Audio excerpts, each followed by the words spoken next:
ఒక్కొక్క భక్తుడు ఒక్కొక్క రకంగా ఒక్కొక్క అనుభవంతో ఏం చేసిండు, కొత్త కొత్త అనుభవాలతో, కొత్త కొత్త మాటలతో, కొత్త కొత్త దాంతో ఆలోచనలతో ప్రభులు ఏం చేసారు, వాళ్ళు కనపరిచారు. వాళ్ళు ఒక ఆయన ఈ రకంగా కనపరిచిండు, ఒక ఆయన ఆ రకంగా కనపరిచిండు, ఇంకో ఆయన ఇంకో రకంగా. మరి నువ్వు నీ ఘనత, నువ్వు ప్రభుని ఎలా కనపరుస్తున్నావు, ఎలా ఆరాధిస్తున్నావు ప్రభును? నువ్వు ఆశీర్వదించబడాలంటే ఒకటే ఒకటి, ఏంటి? ఆరాధనని.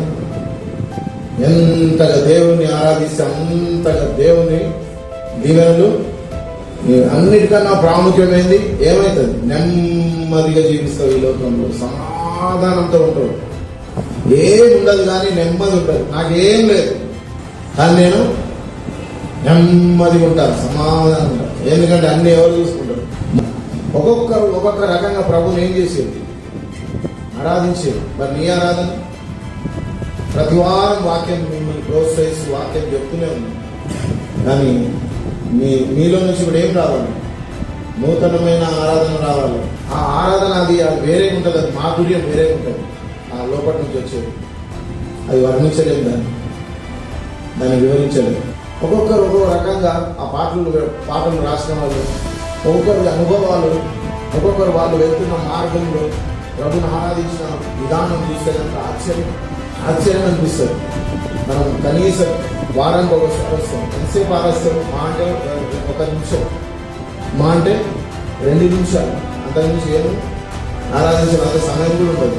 సమయం ఉన్న వాళ్ళు ఊరికి ఏం చూస్తుంటారు? పోతే ఒకరోజు చెప్తున్నప్పుడు ఏళ్ళ పెడతాడు దేవుడు. ఒకరోజు దేవుడిని ఆరాధించి కూర్చో, దేవుని కనపరచు, పాటలు పాడుకో హ్యాపీగా. అది లేదు. ఏమవుతుంది దేశంలో, ఏమవుతుంది రాష్ట్రంలో, ఏమవుతున్నది ఏపీలో, ఏమవుతున్నది ఏమైతే పరలోకంలో ఏమవుతుంది చూసుకో. ఫస్ట్ ప్రభు వస్తుందా లేదా చూసుకో. కాబట్టి మంచి మనస్సుతో ఏం చేయాలి? ప్రభుని ఆరాధించాలి. ఆయనకు ఎంత చేసినా ఏంది, ఎంత చేసినా తక్కువనే, ఎంత ఆరాధించినా తక్కువనే. ఎందుకంటే హృదయంలో నెమ్మది ఎవడు ఇవ్వలేడు, హృదయంలో సమాధానం ఎవరు ఇవ్వలేరు, హృదయంలో సంతోషం ఎవరు ఇవ్వలేరు. అది ప్రభు ద్వారా మనకు దొరికింది.